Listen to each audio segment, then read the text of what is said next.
नमस्कार दोस्तों, आज की इस वीडियो में हम दिल्ली सल्तनत के सबसे महत्वपूर्ण शासक इल्तुतमिश के बारे में चर्चा करने वाले हैं, जो कि दिल्ली सल्तनत का वास्तविक संस्थापक था।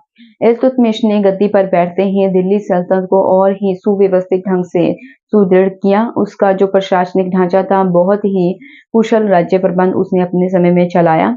तो चलिए आज की इस वीडियो में हम जानने वाले हैं इल्तुतमिश के समय में उनके जीवन के बारे में और उनके प्रशासनिक ढांचे के बारे में। इसके अलावा उन्होंने अपने समय में कौन-कौन से निर्माण कार्य किए थे, इसके बारे में हम आज की इस वीडियो में डिस्कशन करने वाले हैं। उम्मीद करूंगी वीडियो आपको अच्छी लगेगी। अगर आपको ये वीडियो अच्छी लगे तो चैनल को सब्सक्राइब, लाइक और शेयर करना मत भूलिएगा। तो चलिए शुरू करते हैं अपने इस टॉपिक। सबसे पहले जानते हैं इल्तुतमिश कौन था। देखिए, हम जान रहे हैं गुलाम वंश के शासकों के बारे में, तो जाहिर सी बात है जो इल्तुतमिश है वो भी एक गुलाम होगा कुतुबुद्दीन ऐबक का। ठीक है, जो इल्तुतमिश है यह कुतुबुद्दीन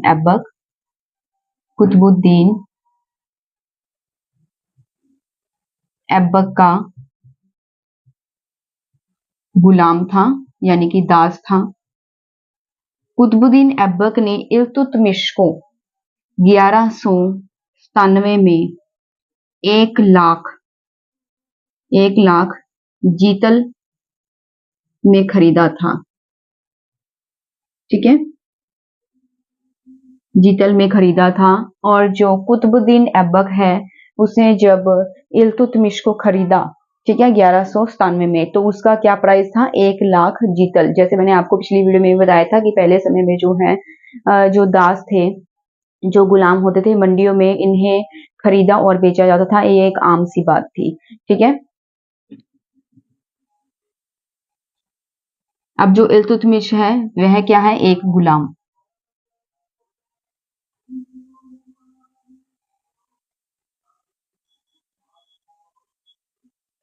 ठीक है, बाद में जब कुतुबुद्दीन ऐबक ने इल्तुतमिश को खरीदा तो इल्तुतमिश ने जो है अपनी जो है काबिलियता जो है मतलब उसने अपनी योग्यता साबित की। ठीक है, कई युद्धों में वह उसके साथ भी गया था और जब उसने अपनी योग्यता साबित की तो कुतुबुद्दीन ऐबक ने उसकी योग्यता को देखते हुए अपनी पुत्री का विवाह जो है इल्तुतमिश से कर दिया। ठीक है, अपनी पुत्री का विवाह किससे किया? इल्तुतमिश से। ठीक है, और जब कुतुबुद्दीन ऐबक की मृत्यु के पश्चात वहां के जो शासक थे उन्होंने उसके पुत्र आराम शाह को गद्दी पे बैठाया, जो कि एक अयोग्य शासक था। तो उसके बाद जो है वहां के कुछ जो अमीर वर्ग के शासक हैं उन्होंने इल्तुतमिश को वहां पर उसके साथ युद्ध करने के लिए इनवाइट किया। इल्तुतमिश ने आराम शाह को बंदी बनाया, उसे मार दिया और इल्तुतमिश ने इस प्रकार से जो है गद्दी पे मतलब बैठा। ठीक है, इल्तुतमिश जो है जब वह गद्दी पे बैठा तो उस समय में जो है उसके सामने बहुत सारी समस्याओं का उसे सामना करना पड़ा था। ठीक है, और यहाँ पर इल्तुतमिश का अर्थ है साम्राज्य का रक्षक। साम्राज्य का रक्षक।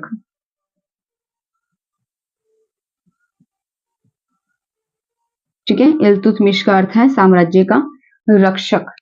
अब जो इल्तुतमिश है, ठीक है, उसे जो है गुलाम वंश का वास्तविक जो है संस्थापक भी माना जाता है, दिल्ली सल्तनत का पहला सुल्तान भी माना जाता है असल मायने में।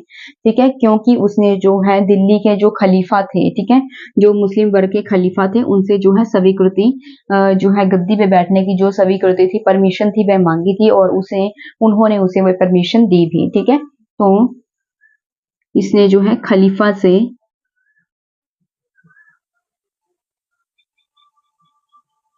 से स्वीकृति, ठीक है, मांगी। किस चीज के लिए? दिल्ली का सुल्तान बनने के लिए। ठीक है, इल्तुतमिश ने खलीफा से स्वीकृति मांगी थी। ठीक है, तो उसके बाद आगे पढ़ते हैं। अब जब इल्तुतमिश ने जब वह गद्दी पे बैठा तो उसे बहुत सारी समस्याओं का सामना करना पड़ा। उसे जैसे समस्याओं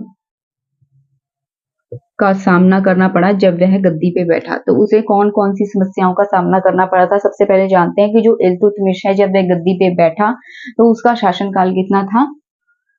1210 से 1236 ईस्वी। ठीक है, अब जब इल्तुतमिश गद्दी पे बैठा तो उसे बहुत सारी समस्याओं का सामना करना पड़ा, जैसे कि मंगोल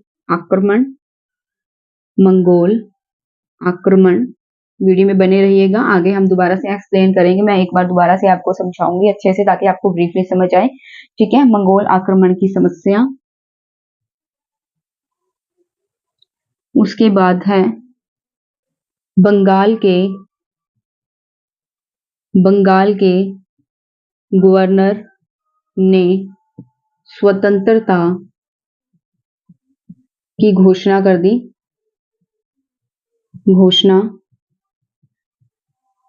दी। ठीक है, अराजकता का फायदा उठाकर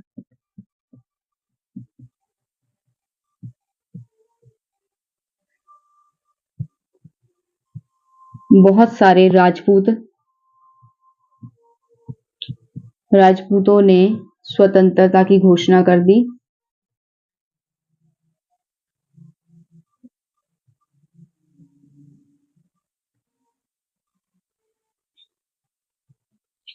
राज्य की कोई भी स्पष्ट राजधानी नहीं थी।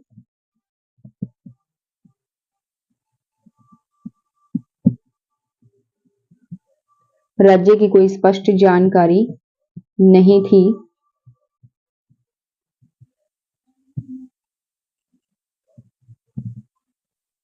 नवविजित क्षेत्रों का प्रशासनिक ढांचा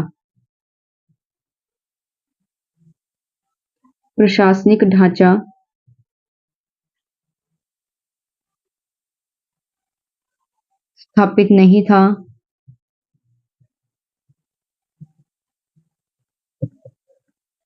तो उसे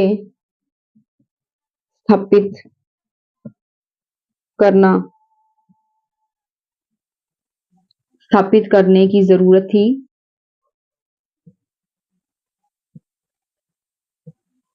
ठीक है, अब जो कुतुबुद्दीन ऐबक है उसके दो और दास हैं। ठीक है, कुतुबुद्दीन ऐबक के जो दास थे कुबाचा और यलदोज। कुबाचा और यलदोज को चुनौती। ठीक है, इस प्रकार से हम देखते हैं जब इल्तुतमिश गद्दी पे बैठा तो उसे बहुत सारी समस्याओं का सामना करना पड़ा था। ठीक है, सबसे पहले हम एक बार रिपीट कर लेते हैं। जो इल्तुतमिश है जो कि कुतुबुद्दीन ऐबक के बाद, ठीक है, उसका जो अयोग्य पुत्र था आराम शाह, उसे गद्दी पे बिठाया गया था, लेकिन वह एक योग्य शासक नहीं था। तो ऐसी कंडीशन में इस परिस्थिति का लाभ उठाते हुए जो इल्तुतमिश है, ठीक है, उसने जो है मतलब गद्दी पे बैठा इल्तुतमिश। जो इल्तुतमिश है वह कुतुबुद्दीन ऐबक का क्या था? गुलाम।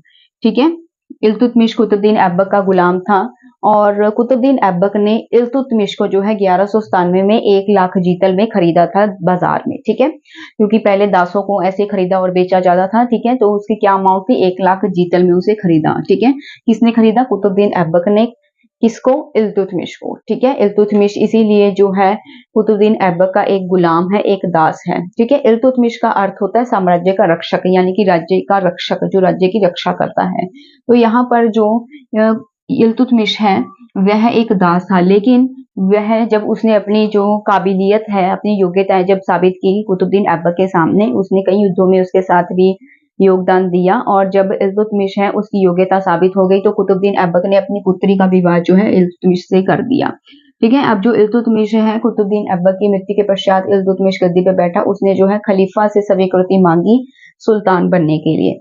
और उसके बाद जब वह गद्दी पे बैठा तो उसे बहुत सारी जो है समस्याओं का सामना करना पड़ा। सबसे पहले है मंगोल आक्रमण की समस्या, जो मतलब इल्तुतमिश है, सबसे पहले उसे मंगोल आक्रमण की जो समस्या है उसका सामना करना पड़ा, क्योंकि उसके समय बहुत सारे जो मंगोल जो है उन्होंने आक्रमण किया था और जो मंगोल थे बेहद ही जो है खतरनाक होते थे। उसके बाद है बंगाल के गवर्नर ने स्वतंत्रता की घोषणा कर दी। जब भी कोई अयोग्य शासक गद्दी पे बैठता था तो इस बात का फायदा उठाकर जो है अलग अलग राज्य के जो शासक थे वह अपनी स्वतंत्रता की घोषणा कर देते थे। तो जब आराम शाह गद्दी पे बैठा, कुतुबुद्दीन ऐबक का पुत्र जो कि एक अयोग्य शासक था, उसके समय में बंगाल के गवर्नर ने जो है अपनी स्वतंत्रता की घोषणा कर दी, क्योंकि वह एक अयोग्य शासक था। ठीक है, उसके बाद है इस अराजकता का फायदा उठाकर राजपूतों ने भी स्वतंत्रता की घोषणा कर दी। जब कुतुबुद्दीन ऐबक के बाद उसके पुत्र आराम शाह गद्दी बिठाया गया। आराम शाह जो कि एक योग्य शासक नहीं था, काबिल नहीं था, कमजोर शासक था, तो ऐसी कंडीशन का लाभ उठाकर जो है राज्य में अराजकता फैल गई, ठीक है। और इस बात का फायदा उठाकर जो राजपूत थे उन्होंने भी अपनी स्वतंत्रता की घोषणा कर दी थी, ठीक है। राज्य में कोई भी स्पष्ट जो है राजधानी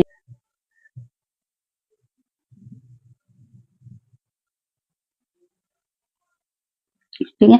तो राज्य में कोई भी स्पष्ट राजधानी नहीं थी उस समय, जिस समय में इल्तुतमिश गद्दी पे बैठा था। नवविजित क्षेत्र का प्रशासन ढांचा स्थापित नहीं हुआ था। जो भी नए प्रदेश थे जिन पर जो है राज्य स्थापित किया, तो जो भी नए प्रदेश है जिन्हें विजित किया था, वहां का जो प्रशासनिक ढांचा था अभी स्थापित नहीं हुआ था, तो वह स्थापित करना भी बाकी था, ठीक है। कुबाचा और यलदौज को चुनौती। अब जो कुतुबुद्दीन ऐबक के दो दास थे, कुबाचा और यलदौज, उनको भी जो है चुनौती देना जो है इल्तुतमिश का सबसे बड़ा एक चैलेंज था, ठीक है। तो इल्तुतमिश को जो है मतलब ये समस्याओं का सामना करना पड़ा जब वह गद्दी पे बैठा। आगे पढ़ते हैं। अब इल्तुतमिश के समय में ही जो है मंगोल शासक जिसका नाम था चंगेज खां, उसका खतरा मंडराने लगा। चंगेज खां जिसे खुदा का कहर भी कहा जाता था, इस पर भी मैं एक अलग से वीडियो बनाऊंगी, आप जाकर वहां पर देख लेना, ठीक है। तो फिलहाल यहाँ पर हम एक छोटा सा कंसेप्ट मैं आपको बता देती हूँ कि जो इल्तुतमिश है उसके समय में दिल्ली सल्तनत पर जो है मंगोलों का जो आक्रमण है, मंगोलों का जो खतरा है मंडराने लगा, ठीक है। मंगोल शासक जिसका नाम था चंगेज खां, जिसे खुदा का कहर भी कहा जाता था, तो दिल्ली सल्तनत के समय इल्तुतमिश के समय जो है उसने आक्रमण किया, ठीक है। ख्वारिज्म का शासक था जिसका नाम था ख्वारिज्म का शासक ख्वारिज्म का शासक था, ख्वारिज्म का राजा था जिसका नाम था जलालुद्दीन माकबरनी, ठीक है। तो जो चंगेज खां था उसने जलालुद्दीन माकबरनी, जो कि ख्वारिज्म का राजा था, ख्वारिज्म का शासक था, उसका पीछा किया। किसने? चंगेज खान ने, चंगेज खान, ठीक है। अब जो चंगेज खान ने जो है इसका पीछा किया और जलालुद्दीन माकबरनी जो है इसने अपनी जान बचाने के लिए इल्तुतमिश से शरण मांगी, इल्तुतमिश से शरण मांगी, ठीक है। अब यहाँ पर जो चंगेज खां है वह सिंधु नदी पर खड़ा था, ठीक है। यहाँ पर जो इल्तुतमिश है उसने जो है जलालुद्दीन माकबरनी को शरण देने से इनकार कर दिया, मना कर दिया। इसके कारण जो चंगेज खां है वह सिंधु नदी को पार ना किया उसने, ठीक है। उसने सिंधु नदी को पार नहीं किया और वापस लौट गया। इस प्रकार से जो है दिल्ली सल्तनत पर मंगोलों का जो खतरा था वह टल गया, ठीक है। लेकिन अगर सोचिए, अगर इल्तुतमिश जो है वह मतलब जलालुद्दीन माकबरनी को शरण दे देता, तो ऐसी कंडीशन में चंगेज खां जो है वह सिंधु नदी को पार करके जो है दिल्ली सल्तनत पर अटैक कर देता। चंगेज खां उसे खुदा का कहर कहा जाता था, ठीक है। जिस पर मैं अलग से वीडियो बनाऊंगी, आप देख लेना, ठीक है। तो यहाँ पर जो इल्तुतमिश है, आगे पढ़ते हैं इल्तुतमिश के बारे में। इसके बाद 19 फरवरी 1229 को 19 फरवरी 1229 को इल्तुतमिश को खिल्लत प्रदान करने के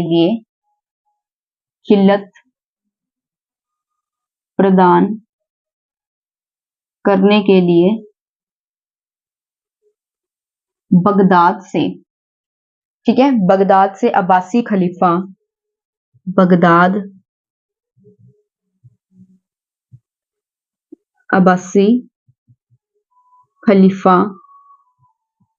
जिनका नाम था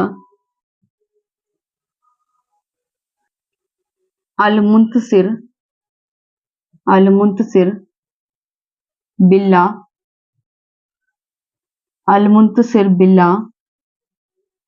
ठीक है। बगदाद से अब्बासी खलीफा जिसका नाम था अल-मुंतसिर बिल्ला, ठीक है। उन्होंने जो है क्या किया, उन्होंने इल्तुतमिश को खिल्लत प्रदान करने के लिए, यानी कि सनद पत्र, सुल्तान का जो सनद पत्र है या मान पत्र है देने के लिए, ठीक है, सुल्तान का सनद पत्र या जिसे मान पत्र भी कहा जाता है, मान पत्र देने के लिए आए, ठीक है। इसीलिए इल्तुतमिश को दिल्ली सल्तनत का जो है वैधानिक जो है सुल्तान भी कहा जाता है, प्रथम वैधानिक सुल्तान। किसे? इल्तुतमिश को, ठीक है, प्रथम वैधानिक सुल्तान भी जो है इल्तुतमिश को कहा जाता है।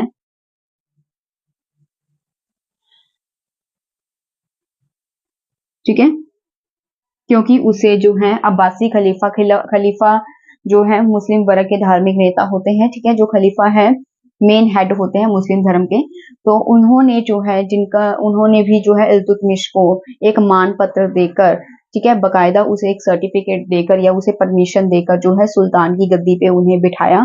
ठीक है, और इसीलिए इल्तुतमिश को जो है प्रथम वैधानिक सुल्तान भी कहा जाता है। इसके बाद है, यहाँ तक कि उन्होंने इल्तुतमिश को नासिर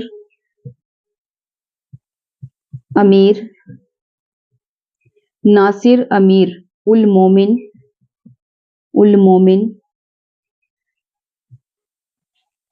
ठीक है, उल मोमिन की उपाधि भी दी। और मिन्हाज उस सिराज जो एक राइटर है, एक लेखक है, उनका मानना है कि नगर को सजाया गया जहां पर मालिक वर्ग के लोग और दास वर्ग के लोग सभी प्रेजेंट हुए। ठीक है, इल्तुतमिश को दिल्ली संगठन का संगठनकर्ता भी कहा जाता है। दिल्ली सल्तनत का संगठनकर्ता भी इल्तुतमिश को कहा जाता है। इसके अलावा जो इल्तुतमिश है, डॉक्टर आर.पी. त्रिपाठी के अनुसार, डॉक्टर आर.पी. त्रिपाठी के अनुसार मुस्लिम राज्य में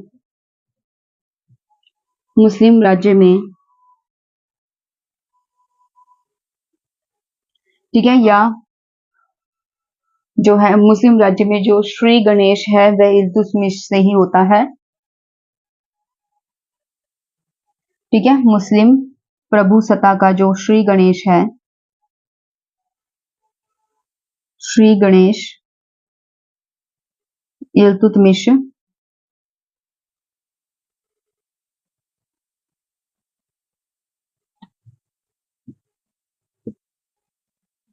एक बार रिपीट कर लेते हैं। ठीक है, तो यहाँ पर जो इल्तुतमिश है, जैसे मैंने आपको बताया था कि इल्तुतमिश के समय मंगोलों का आक्रमण जो है, मंगोलों का जो खतरा है मंडराने लगा था। मंगोल वर्ग का जो शासक था जिसका नाम था चंगेज खां, ठीक है, उसने जो है उस समय उसका बहुत ज्यादा खौफ था। चंगेज खां को खुदा का कहर भी कहा जाता था। ठीक है, उस समय जो है ख्वारिज्म का शासक जिसका नाम था जलालुद्दीन माकबरनी जो है उसके पीछे चंगेज खां लगा हुआ था। तो जब जलालुद्दीन माकबरनी जो है आया, उसने इल्तुतमिश से जो है अपनी जान बचाने के लिए शरण मांगी थी, लेकिन और चंगेज खां जो है उस समय सिंधु नदी पर खड़ा हुआ था। ठीक है, तो यहाँ पर इल्तुतमिश ने जो है उसे शरण देने से इनकार कर दिया, जिसके कारण जो है चंगेज खां जो है सिंधु नदी से वापस लौट गया, उसने सिंधु नदी को पार नहीं किया। तो इस प्रकार से जो मंगोलों का खतरा है वह टल गया। ठीक है, 19 फरवरी 1229 ईस्वी को खिल्लत प्रदान करने के लिए जो है बगदाद से अब्बासी खलीफा जिनका नाम था अल मुंतसिर बिल्ला, ठीक है, उन्होंने जो है इल्तुतमिश को एक सुल्तान के पद पर नियुक्त करने के लिए सनद पत्र या फिर जो मान पत्र, जिसे हम एक सर्टिफिकेट भी कह सकते हैं बकायदा, कि जो है उसे सुल्तान के पद पर जो है ग्रहण करने के लिए उसे अब सर्टिफिकेट मिल गया एक तरह से। ठीक है, वो किसने दिया था? जो बगदाद के अब्बासी खलीफा थे। खलीफा जो मुस्लिम वर्ग के धार्मिक नेता होते हैं, ठीक है, तो मतलब जो खलीफा थे इनका नाम था अल मुंतसिर बिल्ला, उन्होंने जो है 19 फरवरी 1229 को, ठीक है, इल्तुतमिश को जो है खिल्लत प्रदान करने के लिए मानपत्र दिया, और इसीलिए इन्हें प्रथम वैधानिक सुल्तान भी कहा जाता है, क्योंकि इन्हें परमिशन मिली थी किससे? खलीफा से, बकायदा इन्होंने परमिशन जो है मिली उन्हें। ठीक है, और इसीलिए इल्तुतमिश को जो है प्रथम वैधानिक सुल्तान भी कहा जाता है। ठीक है, उसके बाद है इन्हें साथ ही नासिर अमीर उल मोमिन की उपाधि जो है वो भी दी गई। ठीक है, दिल्ली सल्तनत का जो है संगठनकर्ता भी इल्तुतमिश को कहा जाता है। इन्होंने दिल्ली सल्तनत में बहुत ज्यादा अच्छे कार्य किए, बहुत योगदान दिया दिल्ली सल्तनत संगठित करने में। इसके अलावा जो डॉक्टर आर.पी. त्रिपाठी जो हैं, उनके अनुसार मुस्लिम राज्य का जो श्री गणेश है वह इल्तुतमिश के नाम से ही होता है। आगे बढ़ते हैं, अब जान लेते हैं इल्तुतमिश के निर्माण कार्य के बारे में, यानी इल्तुतमिश ने अपने समय में कौन कौन से निर्माण किए थे। ठीक है, तो जो इल्तुतमिश है उसने अपने पुत्र महमूद का मकबरा बनवाया, जिसे सुल्तानगढ़ी का मकबरा भी कहा जाता है। सुल्तानगढ़ी का मकबरा, ठीक है, जिसे सुल्तानगढ़ी का मकबरा भी कहा जाता है। चूंकि यह तुर्क सुल्तानों के द्वारा प्रथम मकबरा था, तुर्क सुल्तानों द्वारा निर्मित,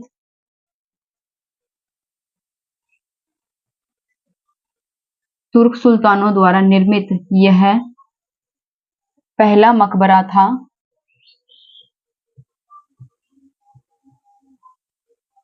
इसीलिए इल्तुतमिश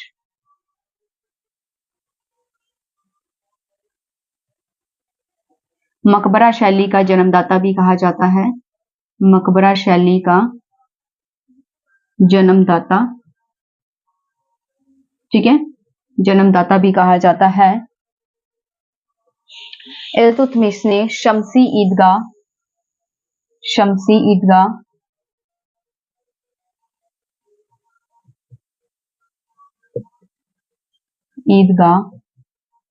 या हौज ए शमसी तथा जामा मस्जिद, जो कि अपने समय की एक मजबूत और बड़ी मस्जिद थी, जिसे 1223 में बनवाया था। 1223 ईस्वी में इल्तुतमिश ने बनाया था और बाद में इसका पुनर्निर्माण किया था मोहम्मद बिन तुगलक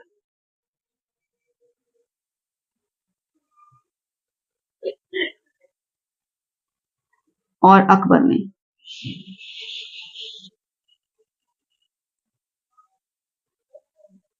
ठीक है, मोइनुद्दीन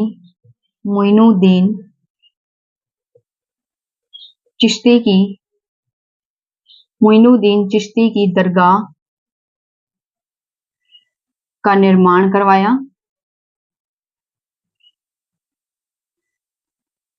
जिसे बाद में अलाउद्दीन खिलजी द्वारा विस्तृत करवाया गया।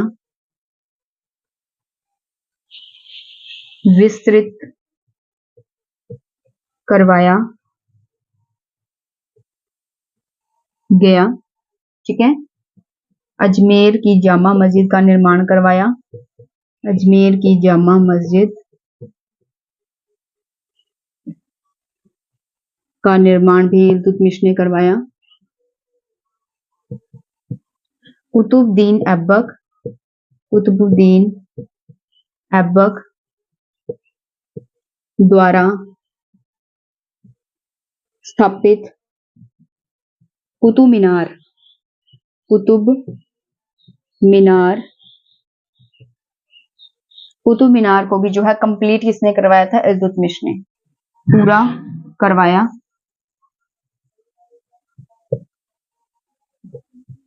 जोधपुर के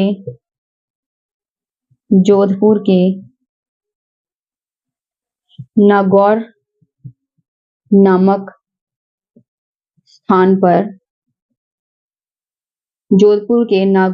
स्थान पर 1230 ईस्वी में एक विशाल दरवाजे का निर्माण करवाया। अतारिकीन नामक विशाल दरवाजे का निर्माण करवाया। बाद में मोहम्मद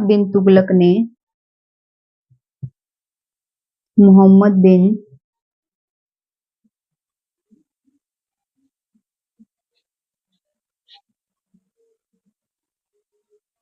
इसका जीर्णोद्धार करवाया।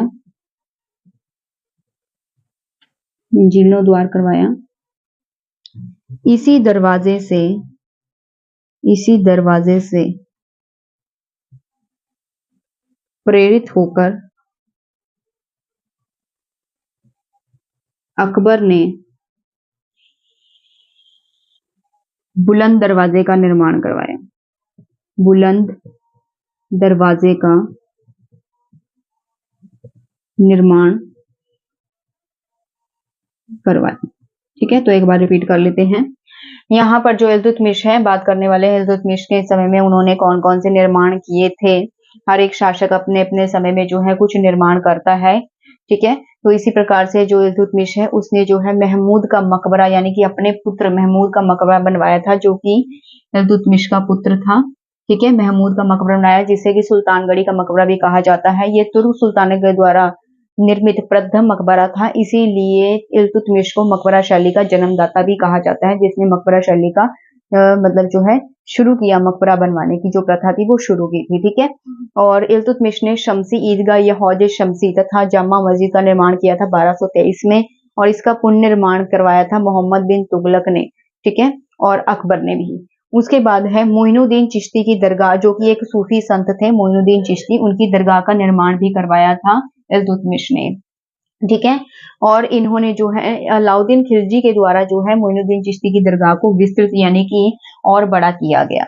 उसके बाद है अजमेर की जामा मस्जिद का निर्माण भी जो है इल्तुतमिश ने करवाया था। कुतुबुद्दीन ऐबक के द्वारा जो है कुतुब मीनार जो है शुरू किया गया था। कुतुब मीनार का निर्माण जो है आप सभी जानते हो कुतुब मीनार को, तो कुतुब मीनार का जो निर्माण था वो जो है कुतुबुद्दीन ऐबक ने शुरू किया था, और उसे जो है कुतुब मीनार को पूरा करवाया था इल्तुतमिश ने। ठीक है, यहाँ पर उसके बाद है जोधपुर के नागौर नामक स्थान पर जो है 1230 में एक अतारिकीन नामक एक विशाल दरवाजा जो है बनवाया गया था। इल्तुतमिश ने इसे बनवाया। ठीक है, और बाद में मोहम्मद बिन तुगलक के द्वारा जो है इसका जीर्णोद्वार करवाया गया। उसके बाद जो है इसी दरबारे से ही प्रेरित होकर मुगल बादशाह अकबर ने जो है अपनी गुजरात विजय के समय में बुलंद दरवाजे का निर्माण करवाया था। आगे बढ़ते हैं, तो अब बात करते हैं इल्तुतमिश ने अपने समय में कौन कौन से प्रशासनिक कार्य किए थे। इल्तुतमिश ने अपने सिक्कों पर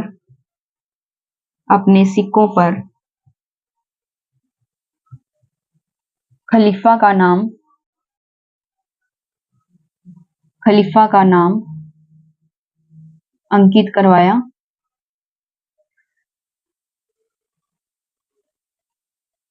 इल्तुतमिश ने विदेशों में प्रचलित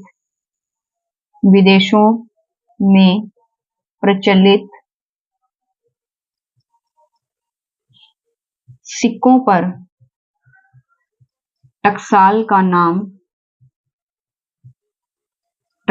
नाम लिखने की परंपरा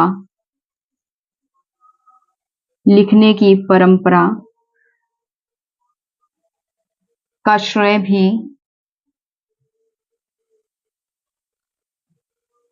इल्तुतमिश को जाता है। इल्तुतमिश को ही जाता है। इल्तुतमिश ने शुद्ध अरब पद्धति पर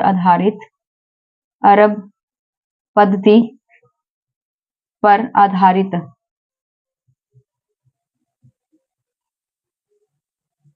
ठीक है, अब जो इल्तुतमिश है उसने शुद्ध अरब पद्धति पर आधारित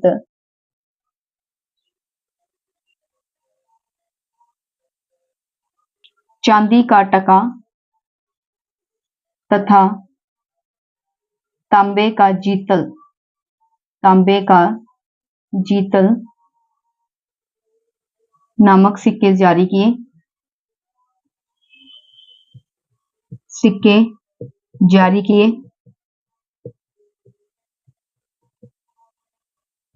ठीक है, इल्तुतमिश ने इसके अलावा हमीदुद्दीन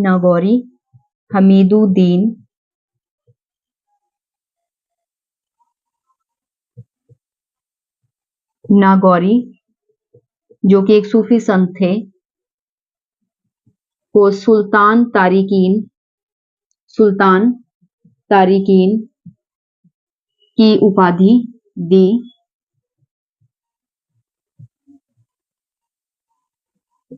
उन्होंने शेख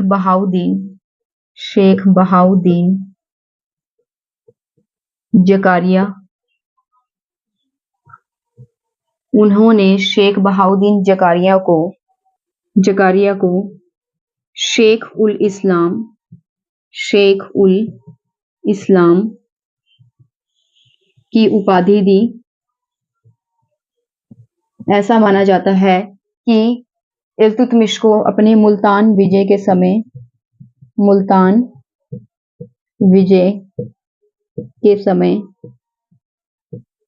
शेख बहाउद्दीन जकारिया से मदद मिली थी।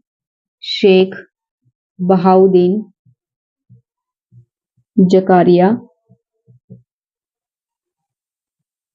से मदद मिली। ठीक है।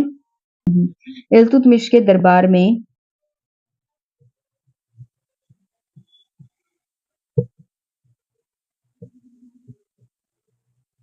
ताजुद्दीन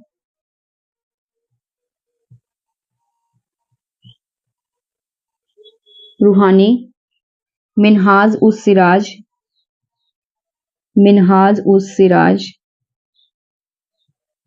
तथा रूहानी जैसे महान विद्वान जो थे उन्हें रहते थे। वीडियो में बने रहिएगा, मैं आपको एक बार समझाऊंगी ये सभी। इल्तुतमिश ने नजीबुद्दीन नक्शबंदी, जलालुद्दीन तबरेजी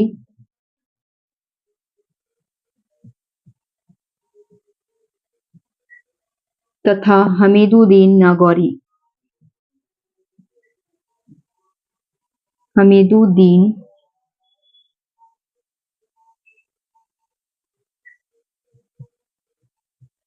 नागौरी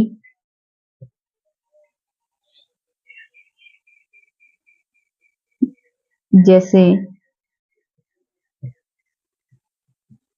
सूफी संतों को संरक्षण दिया।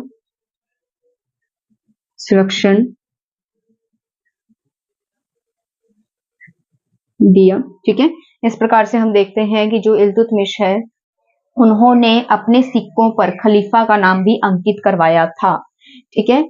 इन्होंने विदेशों में प्रचलित सिक्कों पर जो टकसाल का नाम है, टकसाल का होता है जहां पर जो है सिक्के बनाए जाते हैं, उस स्थान को टकसाल कहा जाता है। तो विदेशों में जो प्रचलित टकसाल का नाम लिखने की जो परंपरा थी उसका जो श्रेय है वो भी जो है इल्तुतमिश को ही जाता है। शुद्ध अरब पत्ती पर आधारित जो चांदी का टका और तांबे का जीतल नामक सिक्का है उसे भी जो है इल्तुतमिश ने जारी किया।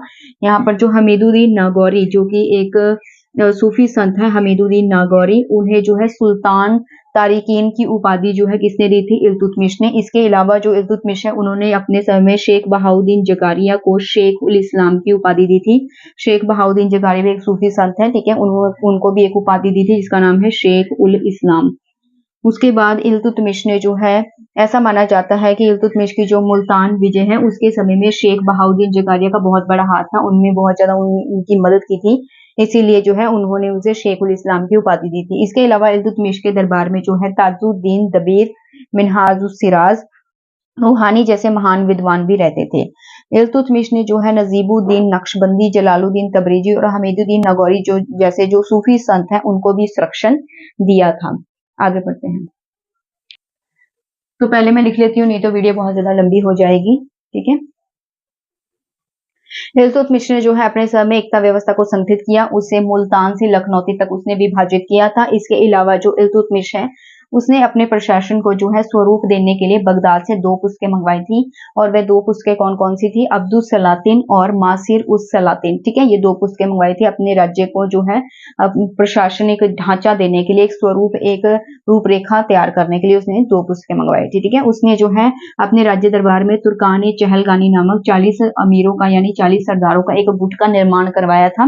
ठीक है। और जो कि शासन प्रबंध चलाने में उसकी मदद करते थे। इसके अलावा एक लेखक जिसका नाम है इब्न बतूता, उसके अनुसार उसके राज्य के द्वार पर 2 सिंह की आकृति जो है थी, जिनके मुंह में जंजीर थी। ठीक है। और न्याय प्राप्त करने के लिए अगर किसी व्यक्ति ने न्याय प्राप्त करना होता था तो वह उस जंजीर को खींच देता था, जिससे क्या है उसके राज्य दरबार में जो न्याय का घंटा बजने लगता था। ठीक है। तो यहाँ पे बात कर लेते हैं इल्तुतमिश के उत्तराधिकारी की।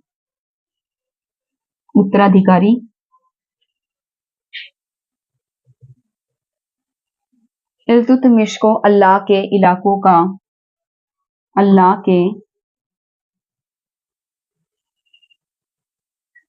का सुरक्षक और तथा अल्लाह के सेवकों का सहायक भी कहा जाता है।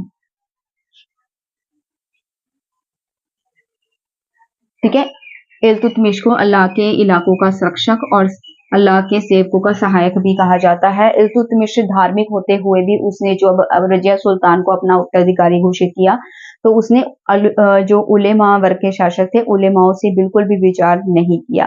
ठीक है, इस प्रकार से हम देखते हैं जब उसने रजिया को सुल्तान घोषित किया और रजिया को जो है उसकी योग्यता को परखने के लिए उसने रजिया को ग्वालियर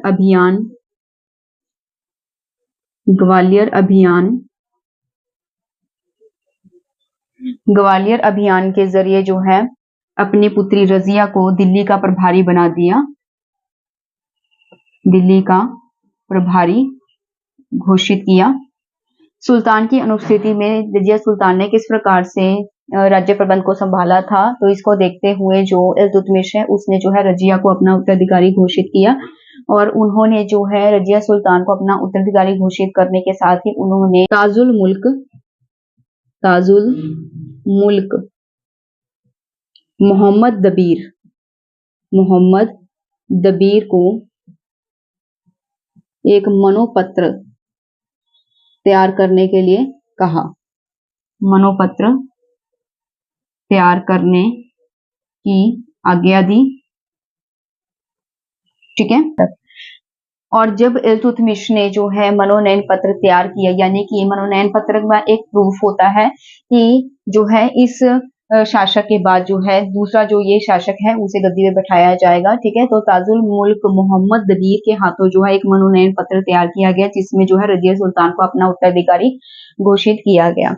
लेकिन इसके साथ ही तो यहाँ पर इल्तुतमिश ने एक संस्मारक जब अपना उत्तराधिकारी घोषित किया, तो ऐसे समय में ऐसे मौके पे उसने जो है एक संस्मारक मुद्रा भी चलाई। इल्तुतमिश ने एक संस्मारक मुद्रा चलाई जिस पर इल्तुतमिश और रजिया का नाम अंकित था। ठीक है, नाम अंकित था उस मुद्रा पर।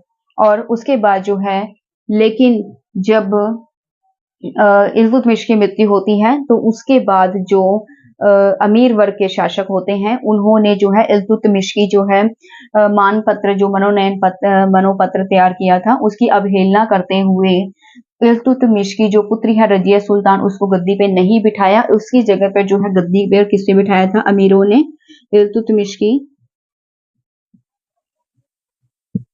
मृत्यु के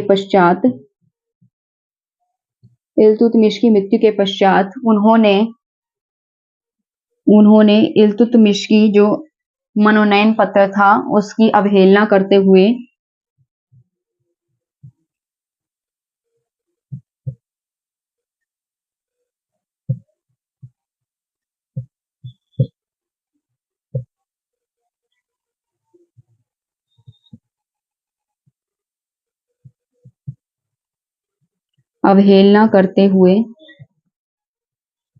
रुकनुद्दीन, ठीक है, रुकनुद्दीन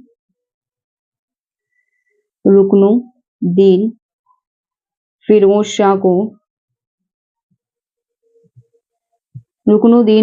को गद्दी पर बैठाया। ठीक है, 1236 में। ठीक है, तो एक बार रिपीट कर लेते हैं।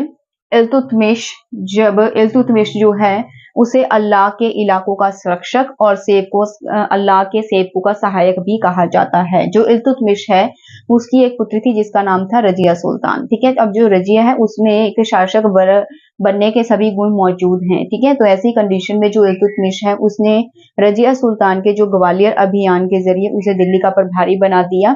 ठीक है, और उसकी परीक्षा ली, यानी कि रजिया सुल्तान की योग्यता को परखा कि वह गद्दी के काबिल है या नहीं है। ठीक है, उसने जो है रजिया सुल्तान को ग्वालियर अभियान के जरिए उसका जो है उसकी परीक्षा ली और उसे दिल्ली का प्रभारी नियुक्त कर दिया।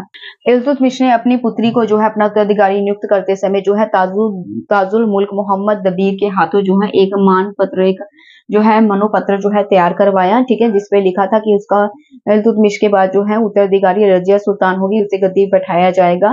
ठीक है, और ऐसे मौके पर इल्तुतमिश ने जो है एक संस्मारक नाम की एक मुद्रा भी चलाई थी, जिस पर इल्तुतमिश और रजिया सुल्तान के नाम का जो है अंकित किया हुआ था। ठीक है, नाम का जिक्र था। उसके बाद जो है, लेकिन जब इल्तुतमिश की मृत्यु होती है तो जो अमीर वर्ग के शासक होते हैं उन्होंने इल्तुतमिश की आज्ञा की अवहेलना की।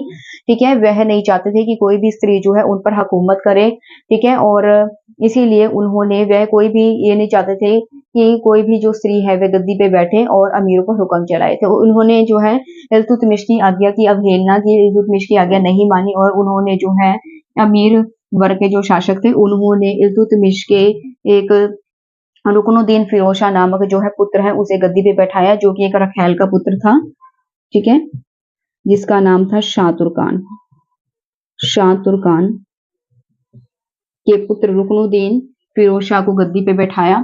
ठीक है, जो कि एक अयोग्य शासक था, उसे 1236 में गद्दी पे बैठाया था। अगली वीडियो में हम डिस्कशन करेंगे रुकनुद्दीन फिरोज शाह के बारे में। वीडियो आपको कैसी लगी है मुझे कमेंट सेक्शन में जरूर बताइएगा। वीडियो अच्छी लगी हो तो चैनल को सब्सक्राइब, लाइक और शेयर करना मत भूलिएगा। धन्यवाद।